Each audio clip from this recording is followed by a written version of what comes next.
I thought I would begin this morning by asking you all a question that Mark Zuckerberg asked me a couple of years ago. He asked me what I thought accounted for the success of Facebook. What do you all think? What do you think? You can share with your neighbors. What do you think? What's the one thing that most accounts for the success of Facebook? People. I heard people. Mark said to me that, maybe some people think it's the technology, but of course it's the people, it's the talent, the leadership at every level of the company. What he said really resonated with me because every time I encounter a high-performing organization, whether it's a team, a company, always it's because of the leadership. Now, in education, we don't spend a lot of time talking about leadership. And yet the same is really true in this sector. Let's consider a few examples of educational success. The students in this classroom are growing up in a community in Chile, a low-income community called Puente Alto, where about 15% of the students will actually enter tertiary education. And yet the 30 or so kids in this classroom entered post-secondary school at a rate of 76%, and a third of them went to Chile's top universities, despite it being a year when the schools were closed for 5 months due to student protests. Let's see. Last week, I was in California's Bay Area, where this school is, KIPP San Jose Collegiate, is working with one of the highest poverty student populations in the state. 80% of the kids are living below the poverty line. And yet, while about 20% of the kids in my country will take and pass a college placement course in the course of their high school years, 76% of the kids in this high school do. 96% of the kids in this school took a college entrance ACT test and scored higher than the national average.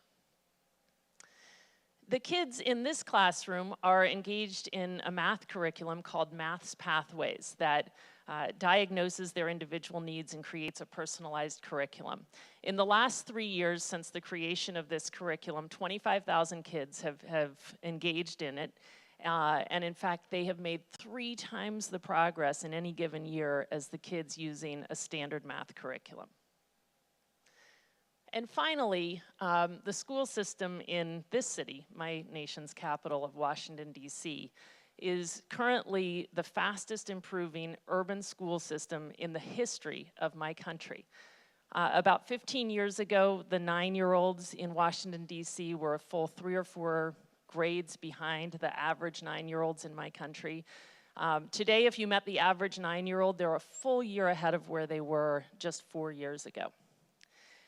Now, in each and every one of these cases, the extraordinary educational success was a product of extraordinary leadership.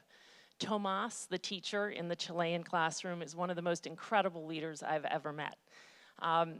He walked into a situation that most people would have given up on and held on to an incredible vision. People thought he was nuts, but he determined that he was going to put his kids into college and into some of the most selective universities in Chile.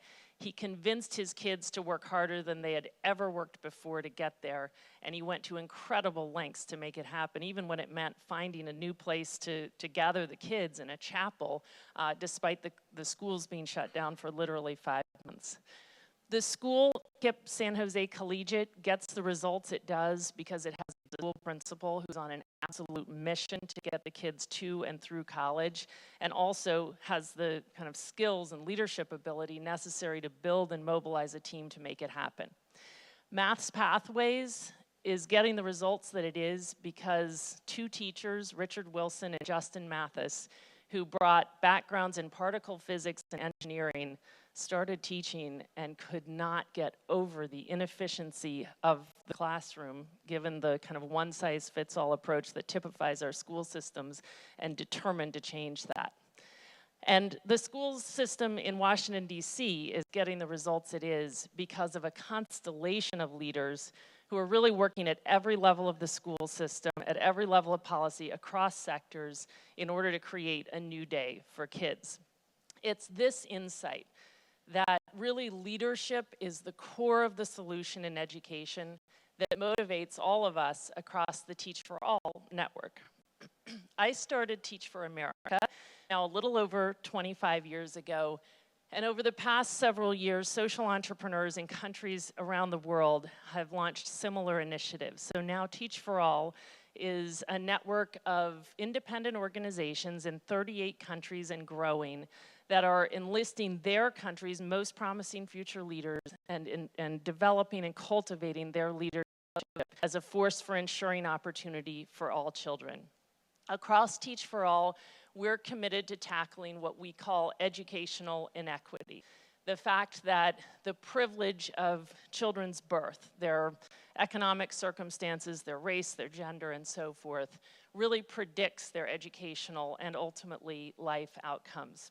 This is a very complex issue. It will take a whole lot of leadership to solve that problem.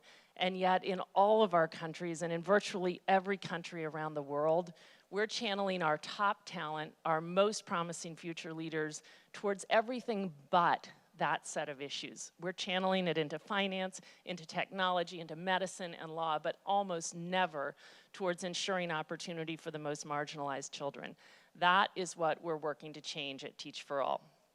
We do this by, first of all, going out and recruiting top recent grads, people of all different academic majors, all different career interests, very aggressively to ask them to sign up for teaching for 2 years in the highest need communities in our country. Each year now, 40 to 50,000 people compete in the United States to channel their energy towards teaching in our urban and rural public schools, many of them from our nation's most selective colleges.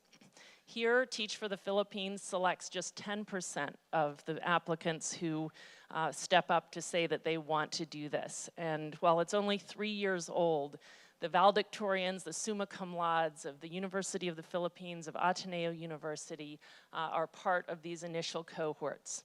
In Mexico, 3,000 people competed for Enseña por Mexico's just 120 spots last year. In Peru, 1,500 people competed for Enseña Peru's just 60 spots. Once we've recruited these exceptional folks, we invest a great deal in their development, in their pre-service training, in their ongoing professional development during the 2 years. We do that both in pursuit of really important immediate outcomes for kids, and rigorous studies show that these teachers have a positive impact on their students' academic and socio-emotional performance.